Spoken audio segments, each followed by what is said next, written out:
Enseñanza diaria correspondiente al día jueves 10 de febrero de 1983, disertada por el honorable sachero Dr. David Ferriz Olivares, desde el Santo Templo Central de la Gran Fraternidad Universal, en Caracas, Venezuela.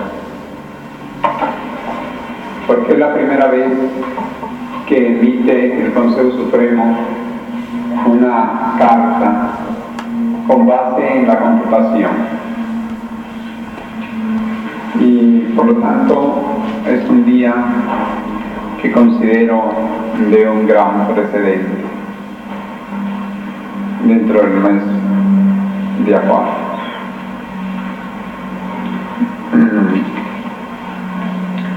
Y en unión de este precedente en que estamos invitando a la hermandad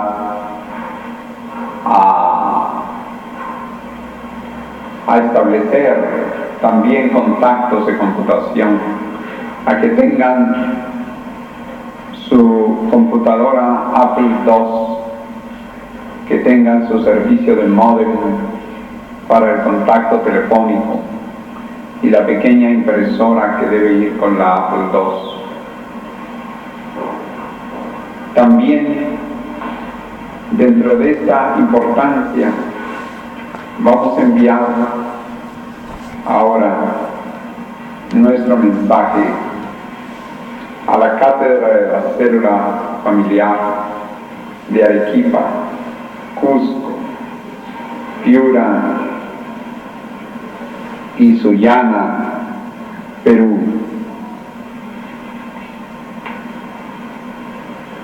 Así, desde el Santo Templo Central, enviamos la sagrada bendición en nombre del Sublime Maestre Avatar, felicitándolos por la respuesta que han tenido para con la trascendencia que tiene este organismo, la Cátedra de la Célula Familiar, para la institución de hoy y del futuro. Siendo la célula familiar, como expresa el Sublime Maestre, la piedra angular de la sociedad y que hay que mejorar sus cimientos.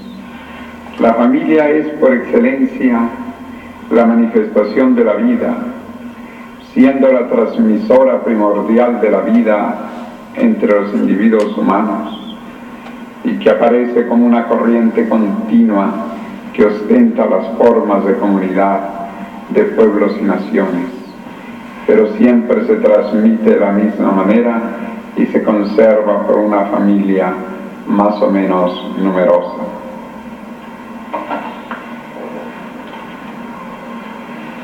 Como dice Luciano de la Paz, todo este flujo y reflujo de organización y desorganización de la humanidad no es más que la realización del hombre. Así pues, el Sublime Maestre para la nueva era le da un cimiento de moral universal, espiritual e intelectual, de acuerdo a sus características propias, anunciando que la familia tomará de la fuente del pasado para preparar el futuro.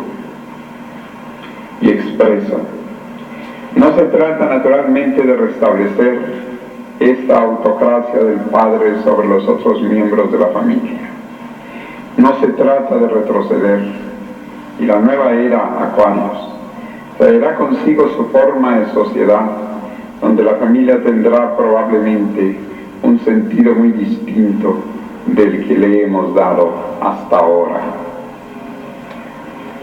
Pero mientras estemos en este estado de individualismo, nuestro deber fundamental y urgente es aprovechar la experiencia del pasado para preparar el futuro, dando a nuestros hijos una elevación intelectual y espiritual que les permita entrar en contacto con los grandes problemas de la existencia y poder solucionarlos de una manera inteligente y digna. Ello lo dicen los grandes mensajes en la página 118. Con ello el Sublime Maestre quiere expresar que las familias en la nueva era tendrán aprenderán a vivir en comunidades como fue en los tiempos antiguos, donde vivían el padre, la madre, los hijos, los abuelos, los parientes y los demás miembros de la familia, y todos preocupándose de los problemas de todos y no de una manera egoísta, en que la familia solamente se preocupe de su bienestar, dejando a un lado el dolor humano. Un ejemplo de comunidad han sido algunos kibbutz de los hebreos, que todavía se conservan como una muestra de los tiempos antiguos. Cuando estuvimos en Israel, tuvimos oportunidad de visitar algunos de los kibbutz, que claro, organizados de una manera gubernamental. Sin embargo, llevaban en sí el germen de la unión familiar. Claro que había el detalle de que los niños debían pasar todo el día alejados de sus padres para su propia formación y educación, pero ello estaba apoyado por razones de pedagogos que indicaban que bastaban las últimas horas del día y las primeras, para que los niños estén con sus padres y que su formación se necesita durante todo el resto del día, para que además los padres puedan dedicarse a sus trabajos, como ocurre en las grandes ciudades, y así lo tenían en aquel kibutz, donde tenían una serie de servicios, inclusive bomba de gasolina y tantos otros servicios dentro de esa comunidad familiar muy numerosa y compuesta de muchas familias. Así, en Sublime Maestro plantea los ashrams, en los cuales él señala que puede haber hasta 500 personas, incluyendo niños. Las casas sedes de la institución. Aquí, por ejemplo, en la casa sede central, es una verdadera comunidad donde todos los mayores nos preocupamos en general de la actitud de los niños, de las parejas, de los matrimonios, de las familias. Claro, hay que tomar en cuenta que la madre es la base para la formación del niño, así como el padre. De ello depende las características evolutivas y temperamentales. Se demuestra que una relación análoga entre madurez biológica y proceso cultural ambiental existe en todos los campos de la conducta. Los gradientes de crecimiento primarios nos dan la clave para los métodos más prudentes de guía y educación.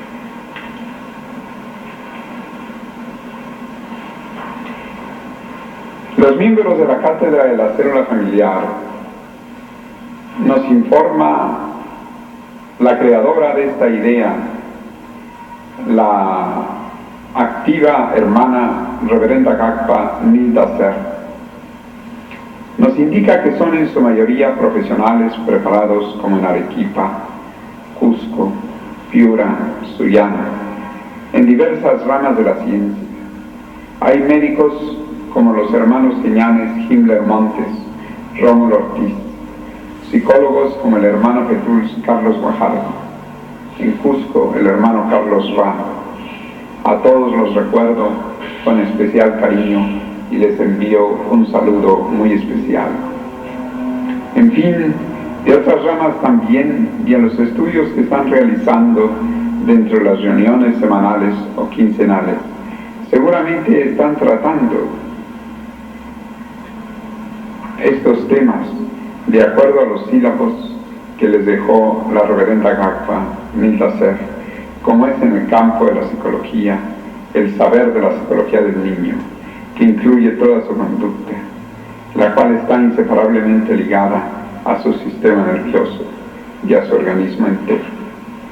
Me gustaría invitar a la hermana Gagpa para que dé a conocer algunos conceptos alrededor de lo que pudiéramos llamar la teoría de la cátedra familiar.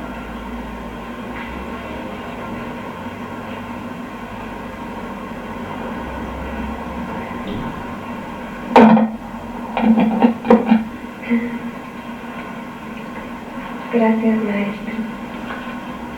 Desde el Santo Templo Central y bajo la áurea y la bendición de nuestro amado maestro David Ferriz, saludo a todos los hermanos de la Cátedra de la Célula Familiar de Cusco, Arequipa, Piura, Sullana, Talara y Piura.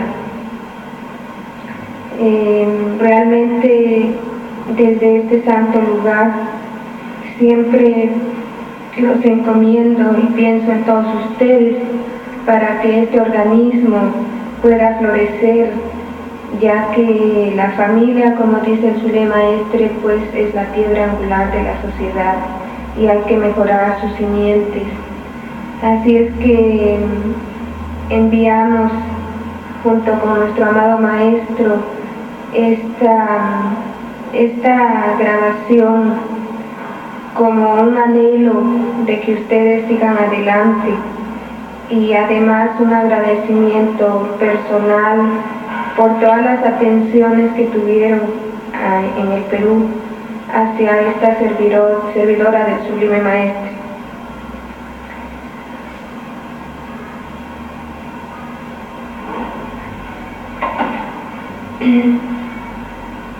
Como expresaba nuestro amado maestro, en cuanto a la psicología del saber del niño, es muy importante, ya que la familia, pues, si bien el matrimonio como tal es la unión de dos fuerzas, de dos cosmos, la educación del niño, de los hijos en el hogar, se basa en esa simiente que es el matrimonio.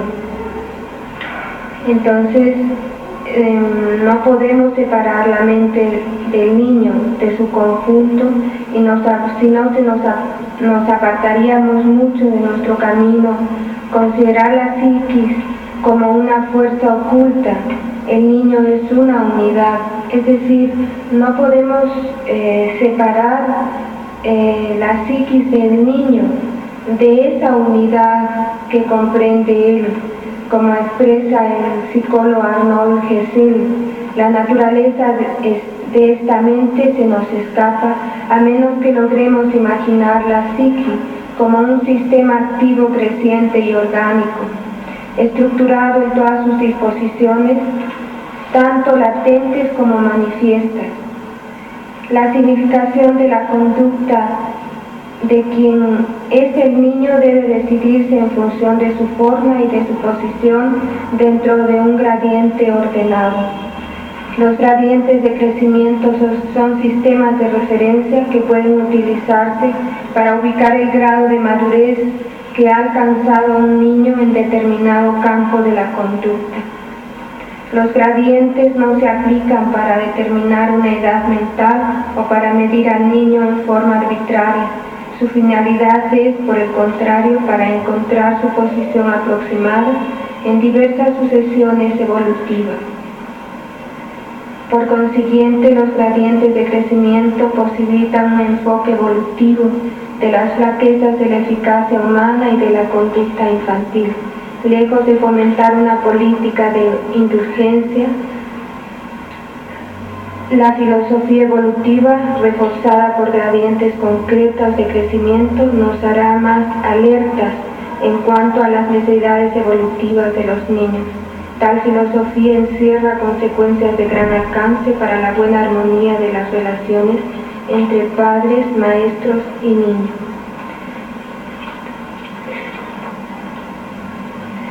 El Sublime Maestre trae como método más sabio todavía para conocer la psicología evolutiva del niño, y es a través de la cosmobiología. Además, las interrelaciones entre los padres y los hijos, que espero que ustedes los apliquen, ya que entre los hermanos, pues, casi todos de la Cátedra de la Célula Familiar son bastante preparados en este campo de la cosmobiología. Inclusive muchos de ellos han dictado cátedras de cosmobiología en las escuelas superiores. Entonces, posiblemente cuando ustedes envíen sus esquemas, los podamos procesar en la computadora que tenemos aquí ya en la casa sede, y que en el Perú ojalá se cuente con un equipo para las comunicaciones constantes, ya que a través de un módem se puede anexar al teléfono y pueda haber mayores comunicaciones.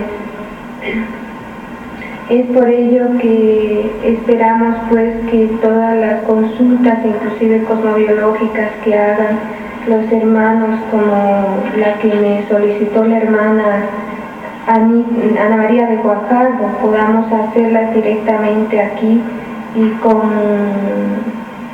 enseñanzas pues de nuestro amado Maestro. Así es importante que los niños de ustedes estén guiados dentro de todo este aspecto. Entonces,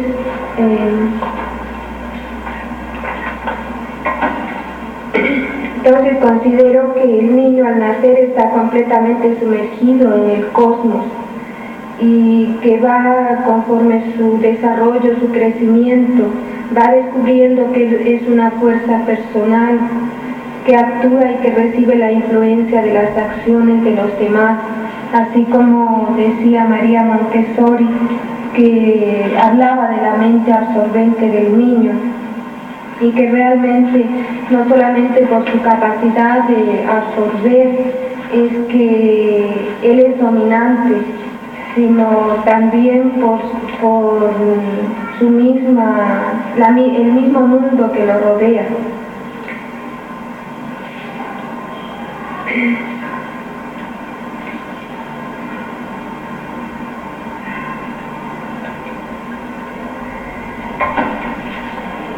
Por supuesto que en esta fuerza personal que actúa en el niño a través de todas las influencias que lo rodea, él no lo dice, sino que todo esto, o sea, no lo dice en palabras, pero constituye dentro de su creciente personalidad actitudes interpersonales, principalmente mediante sus experiencias con otras personas. Y es en verdad que su individualidad la va formando de acuerdo a las interrelaciones personales en las que se ve envuelto. Es hasta los 7 años que la organización básica de su individualidad está formada para el resto de su vida. Es por ello que inclusive dentro de la tradición iniciática se dice que la madre debe estar ligada íntimamente al niño hasta esa edad, así como la psicología misma la plantea. Les doy este mensaje a los hermanos de la institución, a los padres de una nueva era, que vayan teniendo en consideración que el estatus de los niños, su nivel de inteligencia y otros factores va cambiando y en avances agigantados, por lo tanto cambia el papel del padre en el hogar. No hace mucho el padre era un monarca y su palabra era la ley. Se mantenía alejado de los asuntos cotidianos de sus hijos, reservando sus poderes para ocasiones más elevadas de disciplina.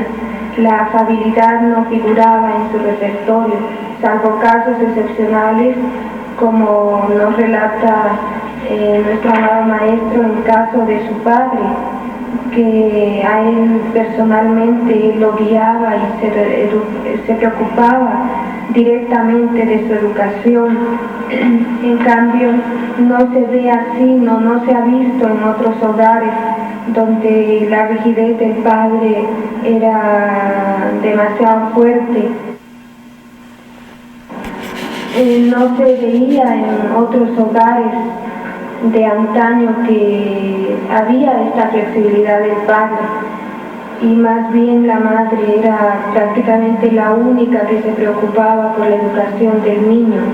En cambio ahora, y con los procesos que nos trae el Sublime Maestre para la educación del niño y sobre todo la vida familiar, retornando a los tiempos antiguos, viene a ser una nueva modalidad que nos trae el Sublime Maestre para la nueva era.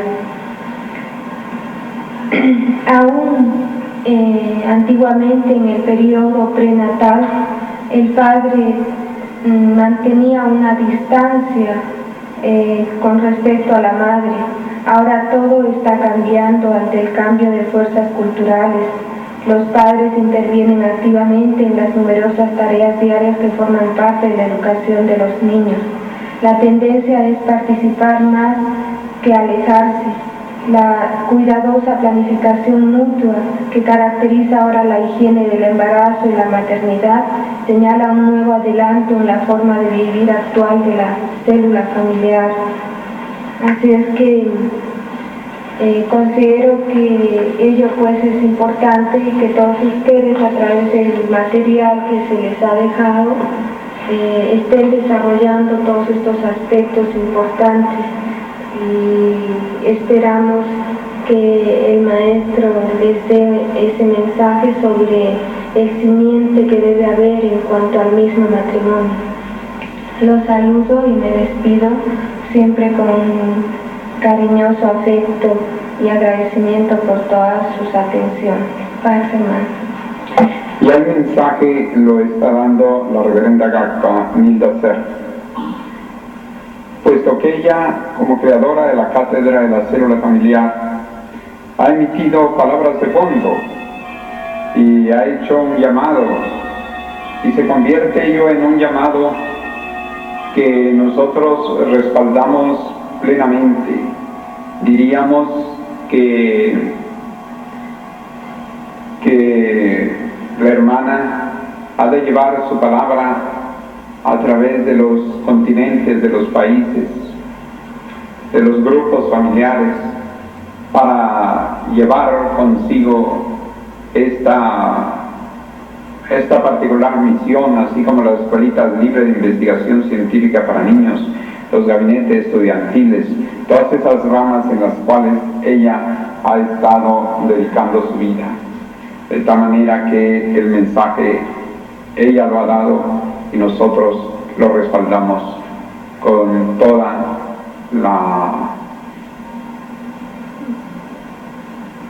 la visión de nuestro ser acerca de la grandeza de tales ideas.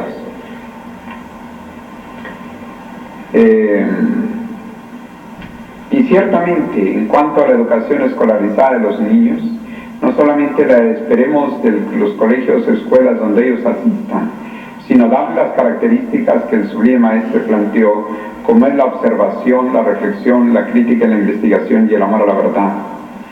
Y aquí quiero mencionar que sobre la crítica y la investigación he hecho y hemos escrito un artículo acerca de la deformación crítica del siglo XX que asola tanto a los países de Europa como a nuestro propio continente.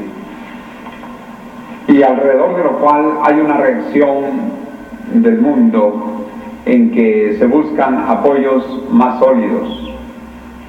Pero al referirse a la crítica y la investigación de los niños, se trata de la contrastación, es decir, de observar lo que corresponde a la contrastación de las realidades que va el niño enseñándose a cotejar, y no exactamente un sentido de la crítica a la manera de la crítica destructiva. Todo ello se va planteando en las escuelas libres de investigación científica para niños, que tengo entendido ya cuentan con el material didáctico y metodológico que la hermana Nilda Cerf les dejó, y además tuvieron reuniones con el Liceo de Síntesis, al cual he felicitado en un cassette especial para Arequipa, y que sobre ello ya ese mensaje grabado viene también a anunciar el paso de los hermanos Roberto y Ana Gil, profesores por el Perú, que ya tienen sus nombres y datos para poder dictar el curso de metodología de las escuelas libres de investigación científica. Recordemos que en ello está el fundamento de la formación del niño, puesto que son una parte del tiempo de la educación. El niño pasa en su hogar a partir de cuando asiste a la escuela, y la educación que la madre le imparte es indispensable y debe directamente dedicarse a la educación de los niños. Y esa oportunidad también dan las escuelas libres participando directamente. Ya que la maestra de la escuela posee en su favor el enorme refuerzo psicológico proveniente del impacto del grupo escolar sobre el niño individualmente, la maestra puede usar inclusive de la participación del grupo para influir sobre el niño. La maestra adiestrada profesionalmente para recibir las diferentes individualidades y además observa al niño como miembro de un grupo social, lo que trae a luz características que el hogar no puede revelar. Esa es la razón por la cual, es una de las grandes razones por las cuales el niño no solamente debe ser educado en el hogar, sino que parte de la formación tiene que ser en la comunidad infantil. Durante los primeros años escolares, los lazos emocionales son más intensos entre madre e hijo que entre maestra y niño. Una maestra hábil e inteligente respeta esta diferencia y no trata de presentarse como sustituto materno. La maestra posee un educado afecto platónico que pone en juego para satisfacer las necesidades evolutivas de sus alumnos, más a algunos que a otros. La suya es una amistad sana y humana. Las escuelas libres vienen a solucionar ello, donde la educación del niño es igual a la atmósfera que recibe en su hogar y no contraria como en tantas otras que solamente es autoritaria, haciéndole sentir inseguro al niño en su debilidad sentimental. Estas palabras que estoy dando la lectura son también escritas por la hermana Nilda Ser, que ella bondadosamente las ha pasado, pero no quiero que se pierda la autenticidad de la autora, ya que todo ello va en mérito de su misión a cumplir. En cuanto al mismo matrimonio, sabemos que ustedes tienen grabaciones y materiales que algunas veces dimos, y en el material de la cátedra de la célula familiar se reproducirá. Sin embargo, como todo avanza en el proceso evolutivo de la familia, se han ido planteando nuevas alternativas en la vida familiar. Una de ellas es el hecho de que cualquier campo constructivo del adulto puede darse en mini forma dentro del sector familiar, sea el investigativo, sea el creativo, el artístico, aún el de diálogo filosófico. Todo ello puede darse dentro del ambiente familiar en forma celular. Es cuestión de la adaptación y de la creatividad, de no esperar a que solamente sean propuestos patrones, sino que la cátedra de la célula familiar sea también enriquecida por las sugerencias, por la creatividad de los diversos grupos familiares y nos reporten los resultados. La participación creativa de la familia es perfectamente posible, entendiendo por creatividad no solo el aspecto artístico, sino también otros muchos.